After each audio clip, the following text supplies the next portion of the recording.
It was a time of great change in the world, especially in France and in England. The story starts before the French Revolution, when many people in France were unhappy because they were very poor and had almost no rights, while the nobles and the king lived in luxury. England was more peaceful, but there were still worries about how the events in France might spread across the Channel. In England, a banker named Mr. Jarvis Lorry worked for a big bank. One day, he got a very strange request. He had to go to France to find a man who had been locked up in prison for many years and was now said to be alive. This man was Dr. Alexander Manette. Dr. Manette had been put in jail in France for reasons he did not fully understand. He had spent so long there that he lost touch with the outside world. But now, people said he was free.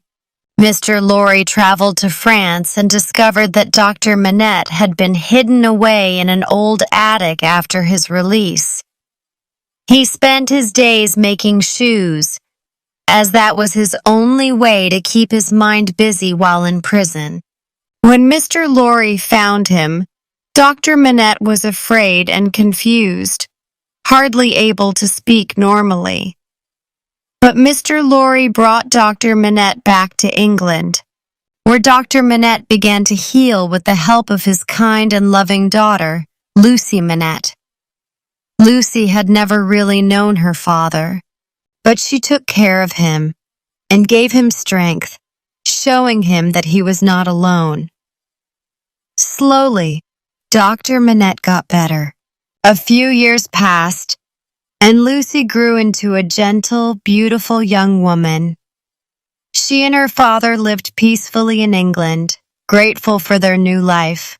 One day they received a visitor named Charles Darnay, a polite and thoughtful young man who had come from France. Charles was on trial in England for accusations of being a spy. It was a scary moment for him, but in court, something incredible happened. A man named Sydney Carton, who looked remarkably like Charles, helped prove that Charles was not guilty. Because Carton and Darnay looked so similar, the court could not be sure who had actually done the spying. As a result, Charles was set free. Charles Darnay was grateful to Sydney Carton, even though Carton acted a bit distant and rough around the edges. Sydney was a lawyer's assistant, and while he was very smart, he also seemed unhappy and drank a lot. Nevertheless, he secretly admired Lucie for her kindness and warmth. After the trial, Charles Darnay began to visit Dr. Manette and Lucie more often. Over time, he fell in love with Lucie, drawn to her gentle nature and the peace he felt in her home. But Charles had a secret. He was actually born into a wealthy French family called the Evremonds. This family had a terrible reputation for cruelty toward poor people in France. Charles did not want to be associated with his family's name or their behavior, so he chose to leave France and start fresh in England, using a different name, Darnay, so no one would judge him by his family's past. Dr. Manette learned about this but agreed to keep it hidden because Charles was a good man, very different from his family. Eventually, Charles asked Lucie to marry him. She said yes, and they started a happy life together. Dr. Manette, though shaken by the memories of the Evremond family, supported them because he could see that Charles loved Lucie and wanted to do the right thing. Meanwhile, in France, the anger of the common people was growing stronger every day. Food was expensive, taxes were unfair, and the nobles treated ordinary people like dirt. Among those who suffered was a tough and determined woman named Madame Defarge. She owned a wine shop in Paris along with her husband, Monsieur Defarge. But behind the counter, Madame Defarge spent her time quietly knitting. Every time she heard the name of someone who had hurt the poor, she would secretly record it in her knitting, creating a list of enemies. She hated the Evremond family deeply because of how cruel they had been. Suddenly, the storm of the French Revolution broke out. The people rose up in anger, attacked the prison called the Bastille, and started going after all the nobles. It was a bloody and frightening time. Heads rolled under the guillotine, which became the symbol of terror, and the streets of Paris filled with fear and violence. Anyone connected to the noble class was in danger. During this chaos, Charles Darnay got word that one of his old family servants had been arrested for simply working for the Evremond family. The servant begged Charles to come to France to help him. Even though he knew it was dangerous because his real name was Evremond, Charles felt responsible. He believed he could explain that he was different from his cruel relatives and save his servant from punishment. So he traveled alone to Paris, hoping his honest heart would protect him. But as soon as Charles arrived, revolutionary guards arrested him. They saw the name Evremond and decided he was an enemy of the people. They threw him into prison to await trial. When Lucie and Dr. Manette heard the news, they hurried to France to try to help Charles. Dr. Manette thought that, since he had also been a victim of the old system, jailed unfairly for years, the revolutionaries would respect him. At first they did, but Madame Defarge and her group had grown powerful, and they despised anything related to the Evremond name. Charles was brought to trial.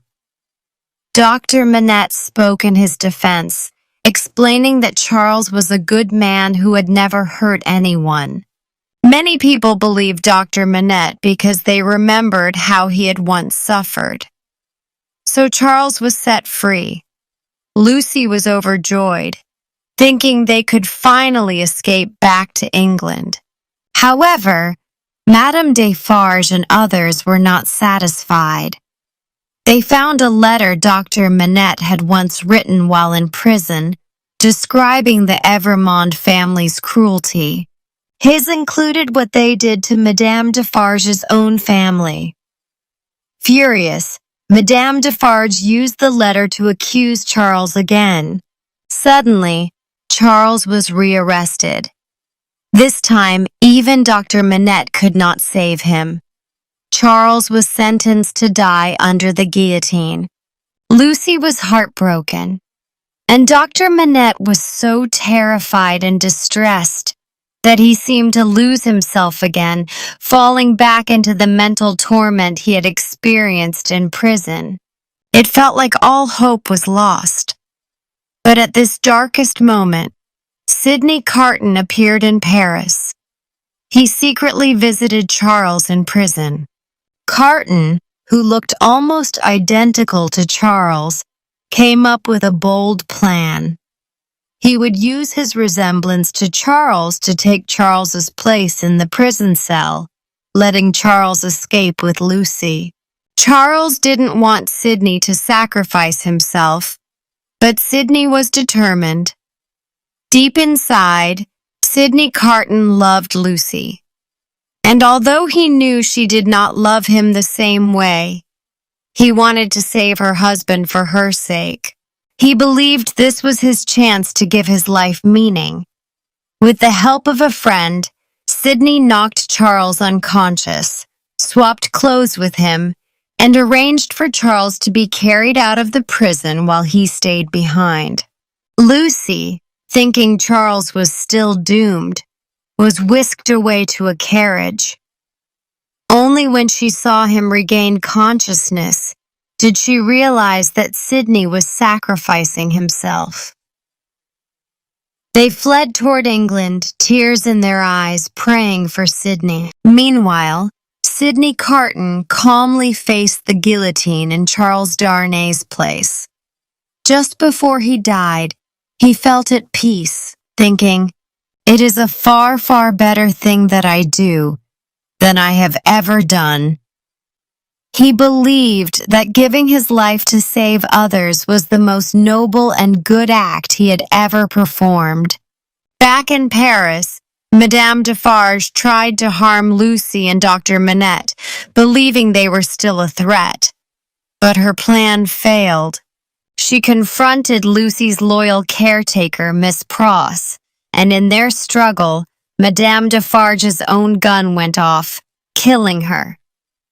This ended Madame Defarge's reign of terror. Charles, Lucie, and Dr. Manette made it safely back to England.